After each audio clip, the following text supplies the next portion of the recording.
Mariam, de nous avoir invités ici. Je voudrais tout simplement dire que le travail de Mariam n'est pas une thèse. C'est-à-dire qu'elle ne pouvait pas tout dire, mais elle a dit l'essentiel à un temps précis. Nous, on est venus en France en 1990, ce n'était pas la même façon de faire, puisque nous, on passait directement nos inscriptions dans les universités qui nous acceptaient ou pas. Et maintenant, vous avez une plateforme. L'autre chose que je voulais dire, c'est la question posée par notre ami de Liège et de Marseille, qui se demandait, qui a posé une question extrêmement pertinente sur la formation des étudiants africains en France. On a connu l'association de Césaire et de Senghor, de Damas, etc., le mouvement des étudiants noirs, etc. Mais c'est pourquoi je vous dis, ce n'est pas une thèse qu'elle a fait. Elle a tout simplement fait un témoignage précis qui nous rassemble tous, qu'on soit des années 60 aux années 2023, il y a ce qu'on appelle une similitude et des différences. Et ce qu'on va retenir ici, ce sont les similitudes. La souffrance des étudiants, le parcours extrêmement difficile, la xénophobie, tout ce qu'elle a dit est extrêmement vrai. Ce livre, j'aurais dû l'écrire en 2003. Et depuis que j'ai rencontré Mariam, je me suis dit, mais pourquoi je ne l'ai pas écrit? En réalité, je vais vous dire pourquoi je n'ai pas pu l'écrire. Parce que je n'ai jamais souffert en France. Je suis arrivé un vendredi, je lis un journal, je vois une conférence, la mortalité féminine en France. Curieux de nature, je vais à cette conférence, je rencontre une dame, une intellectuelle, qui dit à l'assistance, nous avons un ami qui vient d'Afrique, peut-être pourra-t-il nous parler de la mortalité en Afrique. Je prends la parole, mais sans timidité, parce qu'effectivement, attention, j'avais une expérience au Sénégal. Je me suis battu au Sénégal. J'ai appris à travailler au Sénégal. C'est pourquoi j'incite chaque fois les jeunes étudiants à se préparer en amont. Mais on débarque ici sans avoir été préparé. On se prépare en amont. Et vous l'aviez bien dit, vous voyez, cette plaisanterie sur la marche, mais elle est fondamentale pour la philosophie. Parce que tout est lent dans nos mentalités. Et ici, tout est précipité. Donc, il y a une façon de faire un tripalium. J'ai pris la parole, je leur ai dit que la mort des femmes en Afrique, ce n'est pas l'usine, ici c'est l'usine, hein, l'usine de la mécanisation en Afrique, c'est les parturientes, c'est les grossesses, en réalité. La majeure partie quand vous allez dans les villages, parce qu'elles n'ont pas accès à la santé, etc. Donc, c'est ça la mortalité, etc. Je vous assure, la dame m'a dit, monsieur, notre maison vous est ouverte, une blanche. Mon mari est un grand universitaire. C'est sûr qu'il vous acceptera chez nous. Monsieur, voici comment j'ai eu une maison, un parent adoptif en France. Et mon père, et vous êtes malien, je suis sénégalais, mais on a la même culture. Mon père m'a dit, mais ça ne m'étonne pas. C'est ce que nous avons semé que tu récoltes. Vous voyagez, monsieur, vous rencontrez quelqu'un qui vous tend les mains. Si je raconte des histoires, dites-moi.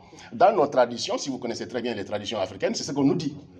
C'est ce que, je parle très bien, très mal malinqué, c'est le travail de vos parents, la baraka. Vous entendez, c'est la baraka de vos parents qui fait ça. Monsieur, je n'ai jamais souffert. Ainsi, cette dame, tous les samedis, j'allais dans cette maison blanche. Vous savez, on a tout un complexe sur les Européens, des préjugés. Il faut s'annoncer. Moi, je ne m'annonce pas, j'ai une chambre. J'ai une chambre déjà. Ils sont blancs mais noirs. C'est-à-dire qu'ils ont une ouverture d'esprit phénoménale. Phénoménale. C'est pourquoi je n'ai pas pu écrire ce livre-là, parce que je n'ai pas galéré. Elle m'a incité à faire le BAFA, je suis animateur BAFA, je suis directeur de centre de loisirs, et après j'ai créé mes activités, parce que je suis philosophe, animateur de café philo, conférencier et coach, etc. Donc je me suis préparé. Et quand je suis venu aussi se préjuger, qu'est-ce que vous savez faire, pape? Il pensait que je savais danser. Il savait que je savais jouer du djembé. Mais je leur ai dit que non, hélas, moi je ne joue ni du djembé. Danser, peut-être que je sais danser. Mais je sais philosopher. Ça c'est, comme le dit Mariam, elle c'est le revolver, le regard revolver. Mais moi je réponds autrement. Je leur dis, moi c'est la philosophie. Vous rencontrez un pecno d'un village, vous lui parlez de philo. Là il va baisser ses prétentions. Parce qu'il ne connaît rien de la philo. Et en plus, quand vous parlez en français de France, comme le dit Senghor, il baisse ses prétentions et il vous respecte.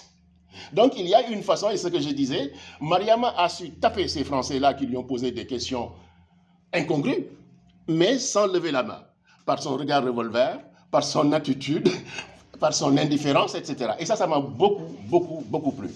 Ce que je voudrais compléter tout simplement, parce que je suis bavard, mais ça me plaît énormément, j'ai laissé beaucoup de choses pour assister à cette conférence-là, cette dédicace. Non seulement j'aime bien Mariam, que j'ai découvert le 28 janvier, je crois, à Paris, lors d'un événement, et je remercie quelqu'un aussi qui m'a introduit dans ce milieu des jeunes Maliens, c'est Babadem, je ne le flatte pas, je ne dis que la vérité, c'est quelqu'un que j'estime beaucoup, très bien international. Un voyage se prépare. Je le dis toujours, on me taxe de bounty. Vous savez ce que c'est qu'un bounty? C'est un noir à la peau blanche. Alors ma réponse, ce sera la réponse de Mariam. J'ai vécu 3 fois à Tahiti où il y a les bounty. C'est moi qui ai créé le café de philosophie à Tahiti, l'une des plus belles villes du monde. C'est un noir qui l'a fait. Donc quand on me taxe de bounty, je leur dis, bah oui, moi je suis bounty. Parce que je connais très bien Marlon Brando, son île à Tahiti, je suis allé là-bas, etc., etc. Mais tout simplement parce que nous n'avons pas l'habitude de faire ce qu'on appelle la pensée critique. L'Africain ne pense pas critique. C'est toujours dans le sens du poil. Il faut se former. Un voyage se prépare. Mais si vous regardez dans nos traditions, chers amis, mais nos parents, ils préparaient les voyages. Mais ils allaient voir le marabout pour solliciter son aide. Ils savaient faire, vous savez, les saisonniers pour faire l'agriculture. Mais il suffit de gratter, on trouve effectivement toutes ces figures. Mais on va tellement vite, parce qu'on a fait des études de la philosophie, de la sociologie, de la linguistique, on oublie tout ça. Mais le voyage se prépare, le baluchon. Et chacun est gros de quelque chose, comme dit Socrate. Donc, préparer le voyage, il faut toujours le dire aux Africains qui viennent ici. Sauf, comme je l'ai dit à Mariama, les fils des voleurs. Moi, mon père n'a pas volé pour m'emmener en France. J'ai travaillé dur pour payer mes études. Non, ça, je suis péremptoire. Ce matin seulement, j'en parlais. Mes parents n'ont pas volé pour m'envoyer en France. J'ai travaillé dur. Préparez-vous, faites vos études. Et Mariama le dit très bien, le système éducatif des pays africains et le système éducatif français n'est pas le même. Mais moi, c'est ici que j'ai découvert l'informatique.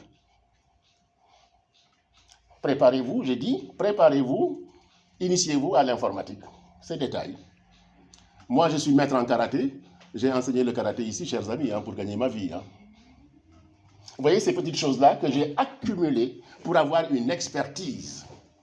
Et c'est très important. Et j'ai fait des vendanges. J'ai incité beaucoup de jeunes à travailler, à faire des vendanges. Je n'ai pas fait beaucoup de boulot difficile. Et c'est ça la chance que j'ai eue.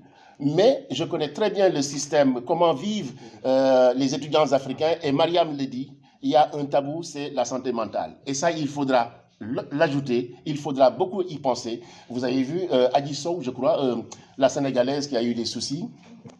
Elle était dans une grande école. Diarisso, mais parce que ça c'est très important ce que vous avez dit dans le bouquin, les gens ont tendance à l'oublier. Nous souffrons beaucoup mentalement. Voilà, j'ai terminé. Excusez-moi. Merci.